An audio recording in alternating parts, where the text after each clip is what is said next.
Harry Potter, épisode 2. Bonjour, je suis ravie que vous ayez décidé de poursuivre le chemin de la lecture symbolique avec Harry Potter et moi-même. Dans le premier épisode, nous avons découvert ce que pouvaient représenter Harry et les Dursley. Nous avons rencontré le concept de la matrice, qui, dans notre histoire, semble tout orienté vers le monde extérieur, vers les apparences, vers les possessions matérielles. Mais heureusement, une matrice n'est pas totalement fermée sur elle-même. Plus on grandit, plus notre ouverture au monde nous met en contact avec d'autres possibles. On a tous eu des moments, dans notre enfance, où la vitre, à travers laquelle on voit le monde, se brise. À un moment où une rencontre avec quelqu'un nous permet d'imaginer qu'une autre réalité est possible. Quelqu'un qui vient d'un autre moule que nous, une autre matrice, et qui nous permet de prendre conscience de notre bain psychique, de l'eau dans laquelle on baigne. En étant différent, tout simplement, cette personne nous permet de voir qu'il existe d'autres façons de vivre, d'autres modèles. L'événement du zoo parle un peu de cela. Harry est emmené pour visiter un zoo avec les Dursley. On apprend à cette occasion que les Dursley redoutent que Harry provoque des événements étranges. L'événement du zoo, c'est donc une première faille dans ce système qui semble si fermé. C'est ce qu'on pourrait appeler un signe annonciateur. Lors de cette visite, Harry constate avec surprise qu'il arrive à communiquer avec le serpent. Et puis, après avoir assisté aux provocations de Dudley, la vitre qui les protège disparaît et livre Dudley à ce reptile. Le serpent nous renvoie en premier lieu à l'héritage judéo-chrétien.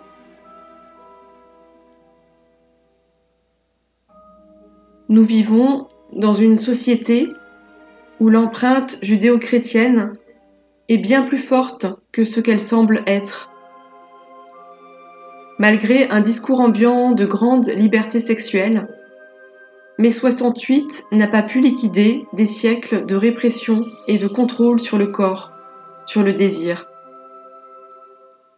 Sur un plan collectif, la part animale dans nos sociétés occidentales est restée très réprimée.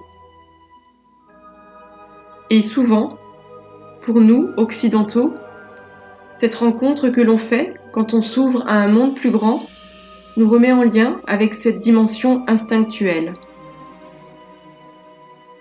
Cet événement que l'on vit et qui vient briser la vitre de la matrice nous fait souvent entrevoir qu'il y a en nous quelque chose d'animal qui demande à se réveiller, à se libérer. Harry se sent en lien avec le serpent parce qu'il se reconnaît dans le fait d'être emprisonné. Au cours de ce dialogue, Harry entend le serpent lui dire qu'il a grandi en captivité. Le serpent, on peut y voir cette part animale dans la psyché que l'on contemple et qui rentre en relation avec Harry et lui apprend justement qu'elle a été captive depuis toujours. C'est comme une prise de conscience au sein de cette psyché. Harry, en reconnaissant son état d'être captif, peut entrer en relation avec la dimension animale et une première libération se produit. La dimension représentée par Harry, qui est l'énergie étrangère à la matrice, comme on l'a vu lors de l'épisode 1, peut prendre conscience qu'elle est en lien avec la dimension animale et que toutes deux sont retenues captives par la matrice. Et c'est vrai que dans nos sociétés modernes, le processus d'éveil passe énormément par la reconnexion au corps, par la libération des pulsions, des instincts, de la part animale. C'est très intéressant d'observer la résistance de la matrice à cette prise de conscience par le comportement de Dudley qui est en loyauté au système. Il s'adresse au serpent de façon très autoritaire. Fais ceci, fais cela. Un peu comme un objet de consommation qui doit donner satisfaction. Il n'y a pas de relation entre eux deux. Je trouve que Dudley illustre à cette occasion, de façon très claire, la nature de la relation que nous, occidentaux, entretenons avec notre animalité, avec notre corps. Nous ne l'écoutons pas. Nous attendons de lui qu'il nous donne satisfaction, qu'il se comporte sur commande. Mais Dudley ne fait que reproduire son éducation. Et c'est d'ailleurs comme cela qu'on communique, dans une matrice qui dénie la part animale. On élève les enfants à obéir, à donner satisfaction, à se couper de leurs ressentis. Mais nous aussi, nous avons à accueillir le symbole du serpent dans toute sa richesse. Le serpent est un symbole intéressant parce que ambigu. Dans notre culture, il est perçu comme plutôt négatif. On pourrait dire retors, maléfique. Il est celui qui est responsable de la sortie de l'Éden. Pourtant, Harry parle la même langue que lui. Mais le serpent est aussi en Orient un symbole de l'énergie de vie qui monte du chakra racine, c'est-à-dire de l'affirmation du moi, et qui vient inonder la colonne vertébrale jusqu'à la tête. C'est donc un symbole d'éveil en Orient. Revenons à l'histoire. Cet événement livre Dudley en pâture au serpent parce que Harry est agacé par cette façon irrespectueuse qu'a Dudley de lui parler, comme un objet de consommation qui doit répondre sur commande. Harry réalise que ce qu'il désire s'est matérialisé. Dans l'histoire, Dudley est juste ridiculisé, mais il courait un danger plus grand. C'est le serpent qui donne la connaissance du bien et du mal, et il donne aussi à Harry une certaine connaissance, celle de ses pouvoirs. Mais avoir des pouvoirs, ça peut faire peur. Des pouvoirs peuvent servir à faire le bien, comme ils peuvent servir à faire le mal. Harry commence à comprendre par cet épisode que la matière et l'esprit sont en lien, qu'il y a une résonance entre ce que nous pensons, ce que nous désirons et ce que nous vivons. Cet événement étrange fait comprendre à Harry qu'il a un pouvoir sur la matière, que ce qu'il désire peut se matérialiser. Cela nous parle du fameux pouvoir d'intention, dont on parle beaucoup dans les sphères spirituelles. Peut-être vous aussi avez-vous été surpris, enfant, par cette capacité à faire apparaître ce que vous désiriez d'une façon qui est vraiment interpellante pour le cerveau rationnel. Harry commence à prendre conscience de sa responsabilité en même temps que de ce pouvoir. Très vite dans l'histoire, nous sommes avertis que la magie va de pair avec la responsabilité. Ce qu'on peut dire de cet épisode, c'est qu'à ce moment, Harry rentre en relation avec ses pouvoirs, qui sont aussi une énergie puissante et potentiellement dangereuse. Effectivement, quand on a été rabaissé, maltraité, humilié pendant toute son enfance, comme Harry l'a été, il y a une colère immense qui a été enfouie à l'intérieur, qui n'a pas pu se vivre, s'extérioriser. Elle est contenue en soi, au prix d'une immense perte d'énergie. Elle est refoulée dans l'inconscient et ne peut pas évoluer au contact du réel. Elle est donc très immature.